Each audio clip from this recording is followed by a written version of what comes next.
Brawlers, baby.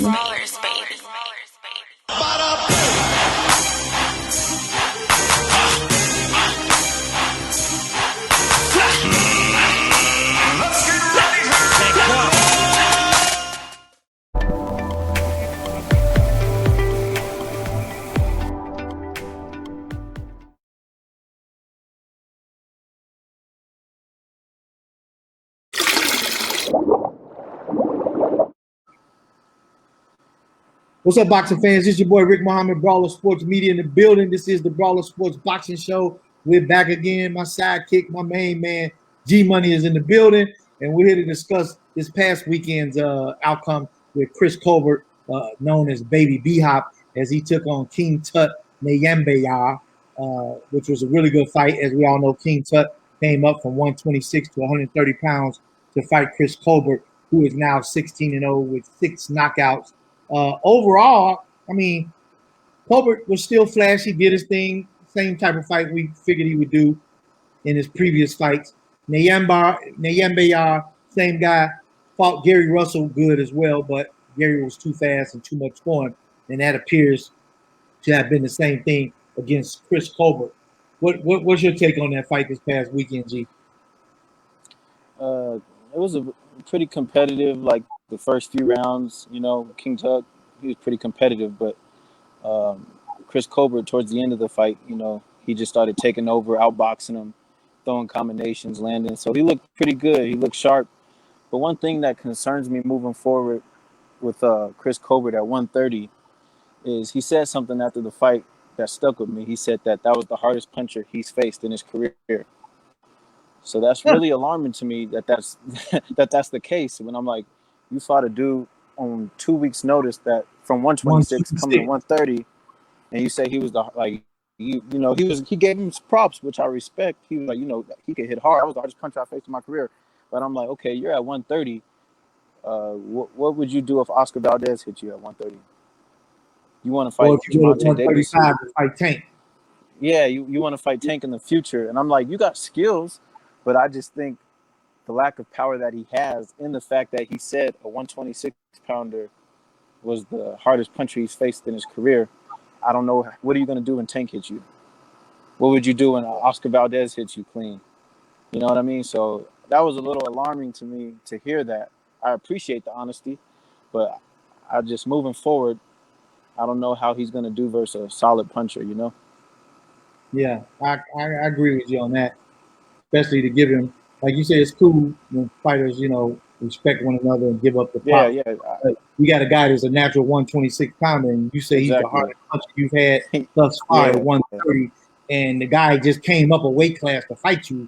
So who have you been sparring and fighting? Right. For that to have been your hardest puncher in your 16 fights. And what happens if you fought Tank and Tank hits you with that heat that he's bringing? Based on Tank's last performance and a much bigger 140-pounder, and he went up from 130, legitimately a 130-pounder to 142 weight classes, and he hung in there with a hard-hitting Barrios, and Barrios was tagging him. Barrios got some good shots in on Tank. Tank took it like a true champ, and then he found a way to walk right through Barrios, and that's what would happen against a Chris Colbert. Yeah, Chris Colbert, I think he called out Leo after his fight this past Saturday. And personally, I mean, before that fight and watching that and just getting my opinion on everything, I actually think Leo could probably beat Chris Colbert. Okay. Leo Santa Cruz. Okay.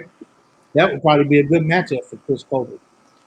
Yeah, because I don't think Chris Colbert will stop Leo, and Leo throws a lot of punches every round. His output is crazy. But Leo, he's a natural bantamweight, 119er. He's gonna stay at one. He's gonna fight at 130. I don't, Well, he fought Tank at 130, and like I said, Tank was good, but I don't know what his power is, But Chris Colbert don't have nothing like that. He doesn't have power like Tank, nothing close. So that's what I'm saying. Like, I think that fight would go 12 rounds, and I'm saying like Chris Colbert would have to box beautiful to beat him because Leo Santa Cruz is so busy. You know what I mean? Let's talk about Tank. What was you gonna say? I'm sorry. No, that's it. Moving forward, let's stay on Tank for a minute since he is the highlight. thus far for the month. Yeah. Where does Tank fare against a mega fight? I think it would be to the death. 12 rounds, blood, guts, sweat, and tears against the undisputed 140 Josh Taylor. Does Mayweather let that fight happen, or that's not going to happen? Yeah. I mean, initially thinking about it, I thought that fight Mayweather wouldn't let it happen. But then I'm thinking about the way they're moving Tank, and Mario Barrios is much bigger than Josh Taylor. Much bigger, So yeah. much bigger. So I'm thinking, I mean, Tank has shown them that, I can compete at 140. Like I basically am a true 140 as well. So, you know, I I think it would be a very competitive fight, and I actually think Tank could possibly stop Josh Taylor in the later rounds. But like you said, I agree, that fight would be life and death. And I wouldn't be surprised if Josh Taylor beat Tank. But I think Tank is just too explosive, man, and his power is different. He on So I another think I level give right him, now. yeah, I think Tank, if that fight happened, I lean Tank by a late KO. Barreo's much bigger, no doubt. But you know Yeah, what I'm getting ready to say: styles make fights. right. And Josh Josh Taylor Taylor, not as big as hey, Barreo, but he's got skills. Josh Taylor's a bad motherfucker, man. He could fight. He could do everything. Remember I told you, Josh Taylor, he Yeah. really is a complete fighter. I've seen Okay. him fight backwards. I've seen him fight coming forward. He's got good boxing skills. He's got good power. Very technical. Like at 140, he's the man. Easy. These, But I these are just the think, fights the fans demand to see. These are the fights yeah, boxers need. This is the fight the fans need to see. I think if we're gonna keep the torch lit and keep boxing rolling, then we got to make the big fights. We got to make these superstars fight one another. Everybody wants to talk about percentages and money and purse bids. I get it. Yeah. I hear it every time. It's a business. It is. Boxing is a business. Everything is a business when it's dealing with money, dollars and cents. hmm However, somebody got to suck the egg and say, hey, you know what? It is a business. But check this out. We're going to fight 50-50. Bud Spence. We're going to fight 50-50. Whoever else out there we want to see big. Joshua, Wilder, Fury, whoever. We're going to fight 50-50. We're going to make these big fights happen. I'm going to whoop yeah, your ass. And then in a rematch clause, winner takes all. 70-30, 60-40, whatever the case may be. First fight, 50-50. We both go to the bank, feed our families. Second fight, I'm going to the bank a little bit stronger and a little bit deeper than you was in the first fight. right. I agree. And You know, back on like the promoters Tank, are yeah. And with that Tank fight, like a big fight, but a big fight for Tank. So, Canelo, he fights in Texas, right? Because it's a big Mexican fan base out there, which makes sense. yeah, So he sells out Dallas Cowboy Stadium, like that's and his big place. pay-per-view numbers. So for Tank, for the black fighter is Atlanta. He's shown that he can sell Atlanta out. He gets the black people behind him in Atlanta. So why not make uh Gervonta Davis versus Devin Haney in Atlanta? Woo! That would be huge. That would be That huge. would be Not that would Vegas. be a Atlanta. That would be a huge pay per That view fight, and that it gives back to like the Black Americans for boxing. that State And it Farm would Arena be where they had in the last fight, it'll be standing yeah room on. yeah, and it would be amazing. And it would be supported by all fans, but for the Black American fans, that would be huge for us. Yeah, because they received Tank real well. I want to say Tank probably lives out there, has a house out there or something. It Because probably it's like his does, second home, like his second home. but You know, 'cause he gave but Atlanta they proud. both and they both have that culture of like the celebrities, the basketball players, the rappers. They all fuck with Javante and Devin. So if those two at 135 get to going, man, that would be a huge fight for both of them, and it would sell really good on pay-per-view. I think that fight could do about 500,000 pay-per-view buys if it happens. Okay, so let's we discussed that real quick. Let's jump back on this Wilder Fury trilogy fight, which is what is the day? The 6th or the 7th? We got about 18 days to that fight. Yeah, Kicks off. two and Wilder a is half weeks.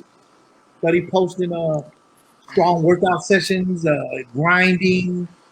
However he's gonna fare in this fight, he's putting the work in and he's showing and sharing somewhat of it, that bits and pieces with the fans. However, let's rewind all the way back to the first Wilder Fury fight. Wilder stood up against Fury. He didn't fear this man not one bit. He boxed. Fury outboxed him in the first fight. Wilder was still able to put his hands on him and touch him with that freaking nature power right hand that put him on his ass. Unlike Fury, didn't knock Wilder down at all and didn't appear to be a super big threat from hurting him in that first fight. Then we move forward to the rematch, and now all of a sudden, Fury's this ferocious, fearful killer. Mhm. And he just, no matter what Wilder did, he just beat him down to the ground all of a sudden. But this is the man that knocked him down in the first fight. I gotta believe that, I don't know for sure, and I'm not judging or accusing King Fury whatsoever, but something seemed to have been off for that second rematch with Fury and Wilder. What you think? Yeah, I mean, if you've boxed before and you know boxing, Fury's not a puncher, so it's hard to just become a puncher overnight. That's kind of something that you don't even teach, really. So like, I mean, you could think that, and it makes a lot of sense. Fury just became a puncher in the second fight, and just was hitting him with some heavy blows and hurting him. So it was very odd. It was very odd to see that, and I agree. It's just weird. It doesn't make sense to me, but we're gonna see. We're gonna see what's gonna happen in this third fight, and I think Deontay gets the job done. And then you had spoke a little bit about. Did you touch on the fact how they was in the dressing room at the second fight, and when the cameras to view the fighters, what did they do in Fury's locker room? Yeah, I don't know if the fans remember this. They should, but in the second fight, before the main event comes on, you always see the main event fighters in the dressing room. They might be hitting the pads with their trainer. They went to Fury's dressing room, and I remember somebody in Fury's camp put a towel over the camera, and then Fury's dressing room went black and was blank. So, in my mind, I never seen that happen before. I'm not saying it's never happened, and fighters, they've never done that, but I've never seen that before. And with everything going on in the accusations, that came to my mind, and I'm like, well, what the hell are you putting the towel over the camera for? What are you hiding? Like, what is it? You've boxed and you've been in big fights. You've never done that before. I just didn't understand what that was about. Looking back at it now, and at the time, I wasn't thinking nothing like, oh, some funny business is going on, but it was kind of strange to me. Yeah, just hype, like, oh, okay, it's about to go. But looking back now, that right there plays in my mind a lot, and I'm like, that doesn't make any sense, and that seems kind of odd that happened and that they did that. Yeah. And I honestly think moving forward, that should be illegal, because it's not like you're trying to hide your game plan. The game plan's over, and when you're hitting the mitts in your dressing room, it's nothing like that. You're just trying to get warmed up for the fight. You know what I mean? Yeah, and I saw a walkthrough video that heavyweight contender Steve Cunningham out of Philly did a little walkthrough video on how Wilder Fury was like pulling his hands out of the glove, if you will, and like the ball of his fist was pretty much in the palm of the glove. Mm-hmm. So when he would hit, it would look like he was slapping, but he was really hitting Wilder with raw fists and just wraps.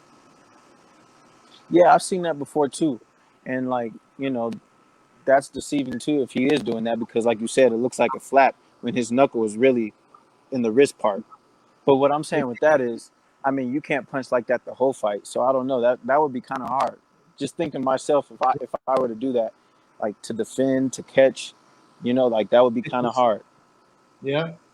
And like if that's the case, and his wrist is right there, in his right there, how are you throwing a straight right? Yeah, that's good for a hook. Or if it's like that, it's good for a hook. But a straight right, it's gonna be a flap if you hit it. It's not even gonna. Right. It's gonna be like a just like a balloon. Yeah. Bloom. Yeah. So I mean, it looks funny when we see that. Yeah. It looks funny and it looks weird, but for that, I don't know, because like I said, I mean, what about all the other punches to where that won't work in your favor, and defending and blocking shots where that won't work? So I don't know. Yeah. How would you parry the jab with that if your hands are like that? It would be a flap. What I'm just saying. And Fury, he kind of boxes like that. Like, so I'm saying if it's flat like that, you ain't parrying nothing because it's all flat. It's not gonna block nothing. Well, one thing for sure, we're about to find out who did Exactly. what. We're gonna Yep. find out. Fury is gonna pick up where he left off in the last fight, or if Wilder's gonna come out and display a whole nother side of this thing and get his vindication and knock Fury out. Because I don't think he's looking for a decision. Wilder wants blood, and I think he wants to stretch this guy on his back on pay-per-view. Yeah, of course he does. And like I see it going two ways. I think if it goes 12 rounds, I see Tyson Fury getting a decision. And if we see a knockout, I see Deontay getting it. And I think a lot of Deontay supporters are behind him as they should be. We got two heavyweight champs, man. We want our American champion back. Yeah. It is what it is. Hey, I'm an American, proud to be an American. Then we got Anthony Joshua's a Brit, Fury's a Brit, Wilder's an American, and Wilder held the belt for so many years. Hey, let's go, champ. Yeah. Let's go, bring D. it home. Let's go, D. I'm rocking with Deontay Wilder for this fight. I love Tyson Fury's boxing skills. I think he's a great heavyweight champion. But I'm rocking with Deontay Wilder. I hope he wins, and I think he will get the job done. And I think he wins in devastating KO fashion. That's what I think. Man, you know what? I can already visualize the pandemonium that's going to be in the building. Oh my God, the fireworks and the hype, and this shit's going to be packed, sold out. It's going to be sold out. Everybody is going to be tuning in this time because they felt like Wilder got beat down in the last fight, but with the accusations and everything, nobody really understands or knows for sure what went on in Fury's locker room, what went on with Fury's gloves, and how that all came together in defeating Wilder and the way that he got brutally defeated. Wilder not having that this time, and you can bet they're gonna have everybody in his locker room watching them glove up this time. Commissioner and Wilder's probably gonna have two of his people, as it should have been anyway. Each side is allowed to have their own representative in that locker room to watch. So they get to feel the gloves. You get to feel inside the cushions and everything of both gloves, and you get to watch that trainer glove up, tape up both hands. Even with the hand wrap, I will say too, representatives get to watch the hand wrapping as well. I've been there and I've done it because I managed fighters myself. Right. And another thing about this whole third fight is, one thing I'm pretty sure of is if Deontay Wilder gets knocked out, it'll be he either gets knocked out cold or the referee stops the fight. You can bank that. Nobody in his corner is going to stop at this time because he's made it very clear that is not to happen. Even if it means his safety, do not stop the fight. And I think his new team, they're going to stand by that. Now, is that a good thing? I don't think so, and I don't think it'll get to that. But I'm just saying the fight won't get stopped by Deontay Wilder's corner if it needs to be. The only thing that I would say, if I had a chance to talk to D myself, is like, be patient, box him, touch him, get your point, let him cooperate, and let the knockout come naturally. Don't let your animosity and anxiety get the better of you, and you go looking for the knockout and run into something yourself. Just give him a good ass boxing clinic until you know when that opening comes, when you see where that right hand can fit in, same way he did Ortiz in both fights. When the time came, he saw where the weaknesses was at, and then he landed it beautifully. I'm gonna be honest with you. This is actually how I see the fight playing out. I think it's gonna play out a lot like the first fight, and I think that Tyson Fury is gonna be up on the cards. He's gonna be in control of the fight until Deontay Wilder takes him out. That's how I see it playing out. Tyson Fury is gonna be winning the fight, and I see Wilder. I see it in the middle to late rounds that Wilder's gonna hit him with one of those devastating right hands, and I see him laying him out cold. I say after the sixth round, about 7, 8, 9, that's when I see it happening. I don't think it'll be a quick one. Yeah, I was gonna say Wilder seemed to have his best moments of knockouts. He did with Ortiz in the 7th round, both fights. In the later rounds, And I'm gonna probably bet that Yeah, they in the 7th That's round, Fury knows. a good bet would be after the 6, anything 6 through 12 KO. I think that's a good bet because I just don't see him getting Fury out of there early. I don't see that because Fury he's pretty sharp, and he's got good boxing skills and Fury's he's not got a gonna stand in smart. front of him right away. He Yeah, gonna move and confuse him. So Wilder doesn't get his feet planted to deliver that freak right hand he got.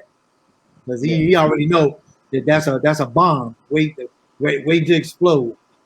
Hey, but he's gonna land it. When he does, I think that's all she wrote. Bomb squad. That's what he gonna be when he cock that mug.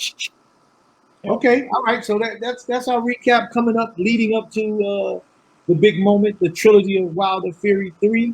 Let's roll right into Pacquiao. I've seen footage of Pacquiao running and working out, and it looks like he's still doing some work with Freddie Roach as well. So he hasn't totally left Freddie Roach alone. I can't tell from the videos if he's in Wild Card Boxing in North Hollywood, California, or if he is. Yeah, he just I know got he to Hollywood. does a portion of it in the Philippines. Then he comes down Yeah, to U.S. yeah, he's at Wild Card now. I don't know if it was a few days ago or if it was this week or maybe yesterday, but he's at Wild Card now. I also saw something on YouTube. I didn't open it and watch it. Robert Garcia, former heavyweight, former world champion, Hall of Famer, trainer to Mikey Garcia, he says and predicts how Pacquiao is going to beat Earl Spence Jr. So Robert Garcia has spoken that, like Pacquiao don't take a fight if he don't see nothing. He must see something for him to even want this smoke. But Yeah. he delivers his own smoke too. This is going to be one of those great Leonard Duran, Leonard Kearns, Leonard Haglers. This is going to be one of those great fights for the record books. Spence versus Pacquiao. Oh, it's gonna be a hell of a welterweight fight, man, and I think it's gonna be a war because the way Pacquiao fights, I mean, I don't think Spence has the boxing ability that Floyd had, to use his legs like that and to move out the way, because Spence kind of stationary, great fighter, but he's stationary. So I think it's going to be action packed, back and forth. Unless he's working on more boxing mobility. And Spence is an Olympian, so he's definitely capable of boxing. But I feel like I haven't seen him really box like that yet. So we'll see. Yeah. It's gonna be a hell of a fight, though. I'm looking forward to it. I am too. That's definitely gonna be one for the record books. Like I say, that's gonna be a great fight. Right now, the fights we've seen so far, I feel like Tank versus Barrios, they're probably gonna be in the running for a nomination of Fight of the Year so far. Oh, so far, no question about it. That was the Fight of the Year to date. Yeah, that was definitely the Fight of the Year. So yeah. But you know what though, Josh Taylor and Jose Ramirez was up there too. Now that I think about it, that was a good fight. So those two, I would say right now, those two are the candidates for Fight of the Year. But Wilder Fury or Spence Pacquiao, they could take that torch because we got two back-to-back great fights coming up in July as well as August. Man, I can't wait. Wilder Fury, that's the biggest fight of 2021. Wilder Fury, after everything, the bad blood, and just the anticipation. For me, that's the most anticipated fight this year. Yep, I agree with you. 100 on that, G. Well, anything else? Like we left out anything? Any other topics? We got Charlo coming up. Charlo versus who? Castano?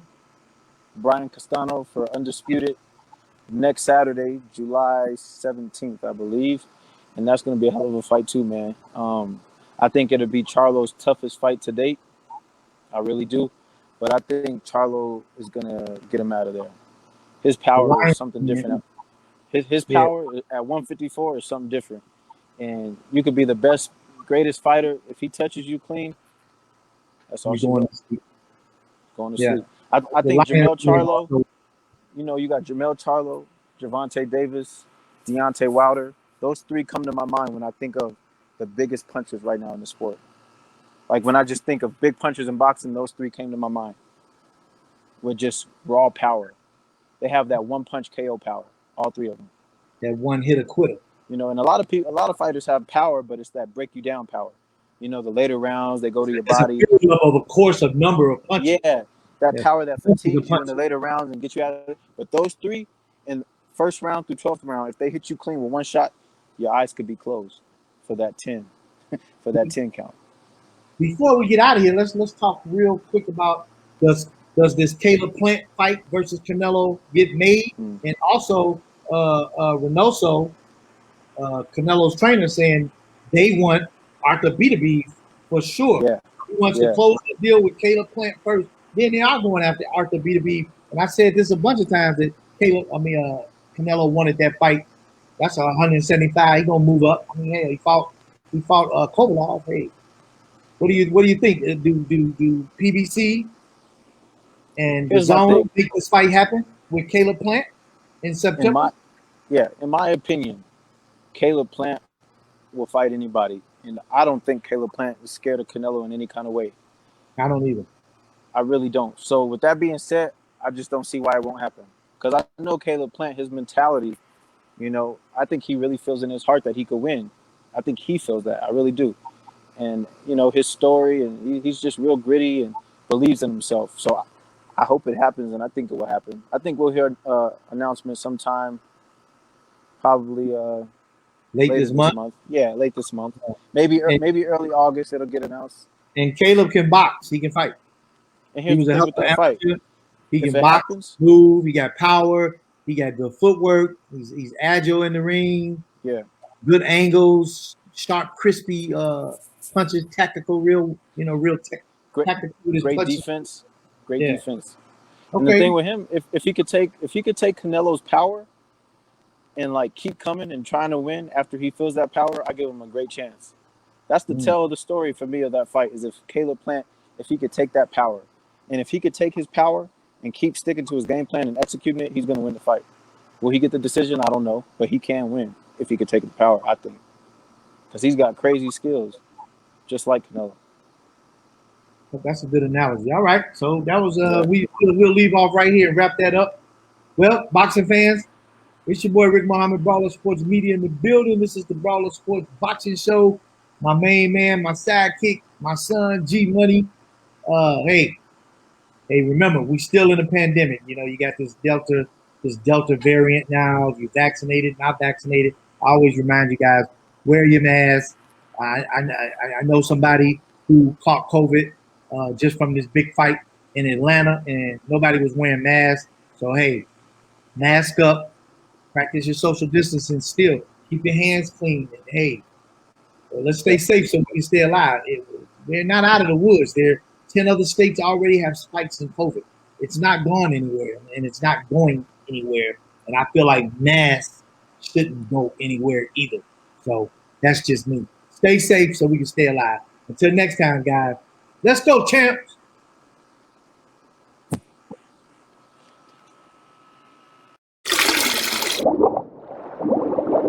Brawlers, baby.